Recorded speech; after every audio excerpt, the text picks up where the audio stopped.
శృతి మించిలా నన్ను మై మరపించకలా తడబడి తల వంచిలా తలపును అని చేస్తే ఎలా మరేం చెయ్యనే నీతో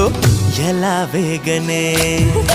నన్ను దాటి వెళ్ళలేవు నిన్ను నువ్వు దాచలేవు ఏమి చెయ్యనయ్యో రామా